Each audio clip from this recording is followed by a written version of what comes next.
Hello, everybody. I am just out on another hike. I just wanted to talk a little bit about a couple different types of meditation and how a person should segment their meditation into sort of two different categories. A day-to-day, simple meditation, and then a meditation with a specific goal in mind. Okay, so the simple day-to-day meditation should be something that doesn't take a lot of your time, and you do when you are in a stressed state of mind, or you don't have a lot of time, and you want to go, maybe something has happened, you want to go confront someone, or you need to go into a high energy situation, but you are in like this heightened state of overwhelm.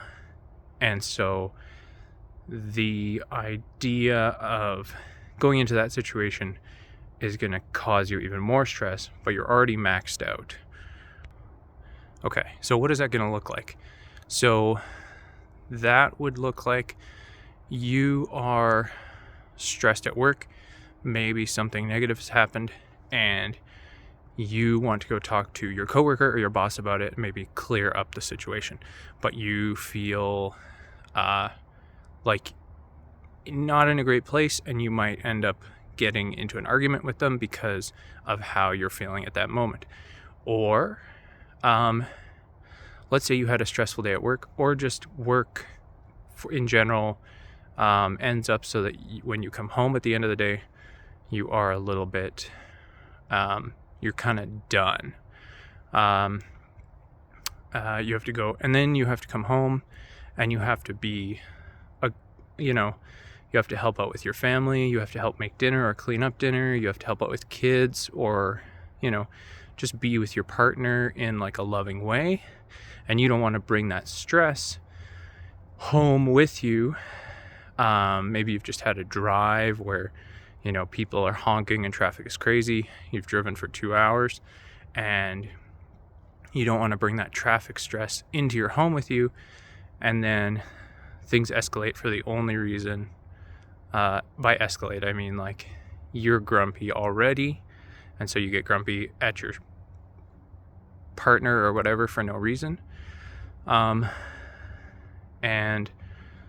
so what this would look like is, let's say you get home at the end of the day and you're feeling a little bit high strung, maxed out, whatever you want to call it. You're like exhausted, but you're also like way up here, energy, like your nerves are vibrating. And so you get home and you just sit in your car, maybe put on some music that doesn't have any words on it. Shut off your car, get everything as quiet as possible. Sit in silence. Close your eyes if you're comfortable with that. And then you just, for 1 or 2 minutes, nice and easy, just take some deep breaths, relax your body as much as possible. Let that stress kind of, like the stress itself doesn't go away, but the impact of it goes away out of your body. So your mind might still be stressed, but your body isn't. You sit in your car for 2 or 3 minutes, take some deep breaths, relax your muscles, and then you go into your house and you're just that little bit more rejuvenated and ready to talk to people, engage, and be the person maybe that you want to be with your partner or your loved ones or whatever. And this sort of thing can be practiced on a day-to-day basis for 2 or 3 minutes in your bedroom as well, just to kind of, I guess, get the hang of it. And if you have the time for it, 10 or 15 minutes. But it's not focused on any goal. You're just relaxing your muscles, you're breathing deeply, and you're not really thinking about anything in particular. That's also important, is you're not really thinking and processing your world a whole lot, your problems or your ideas in that point in time. You're just taking that time to breathe and relax your muscles. And if you find yourself later in the day stressed out, before you go talk to your coworker or your boss about that thing that upsets you, you take the time to close your eyes for a second, take a couple deep breaths, relax your body, calm your nervous system, and then you're good. And then you can go talk to them in like a level way that you would probably both appreciate. Now, the second thing, the more dedicated way, is to, I guess you meditate. You want to meditate every day. You have something in mind. You have a goal. You want meditation to be part of your daily kind of routine, and you want to have significant change in your life, something like that. For this, you need to not just go in and, focus on your breath, all that. That, I think, like for me, it just doesn't work because I can get distracted and I can make up excuses for not doing it. So in this case, what you need to do is you need to plan it out almost like it's a business arrangement or something, where you have an actual goal in mind and you know exactly what you're aiming for. And when you go into your daily meditation, you only do that one thing. Now for me, what I wanted to accomplish when I started meditating is to kind of get rid of my anger. Pardon me. And so I went in with the goal every day of not being as angry a person. And that led me places. It led me into processing my childhood. It led me into calming my thoughts and a lot of these other things. But that was never my goal. My goal was simply to not be an angry person. And so that was the focus. That's what drove me. So maybe you don't want to be as anxious. Maybe you want to process your childhood.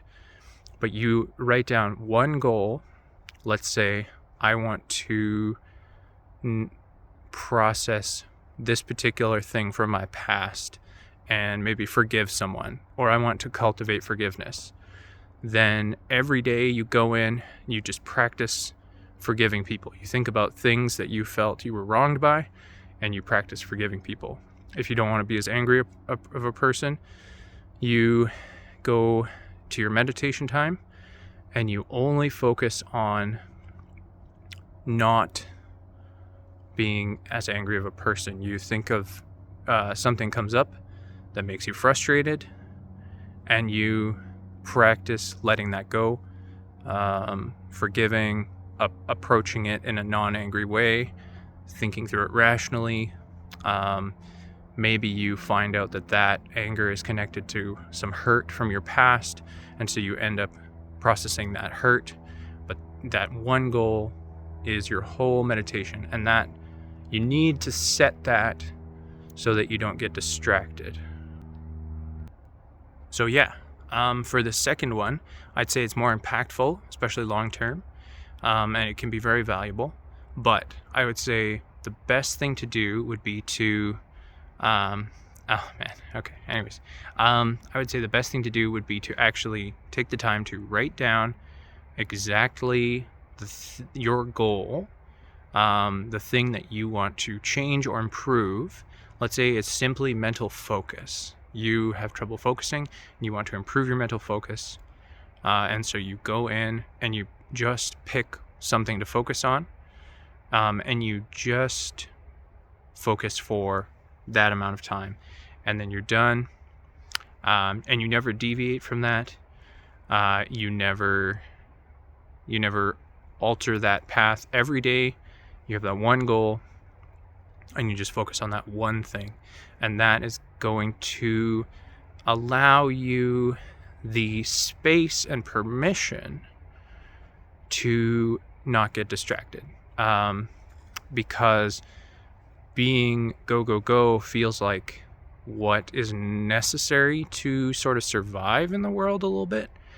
And so giving yourself permission to simply be focused for this specific period of time is very valuable. And I would say that is the best way in being able to live in this crazy world and still find the motivation to meditate. Not the time necessarily, but the motivation. So you can always find the time to do a thing that you're motivated to do.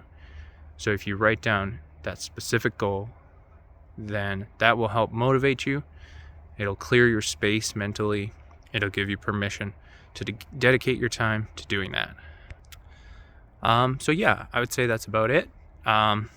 If you feel like you don't have anything in particular you want to work on, but you do still want to meditate, practice having difficult situations where you're about to go from one stressful situation to another, and you take the time to breathe, relax your body, let go of some of that stress, and then go into that situation.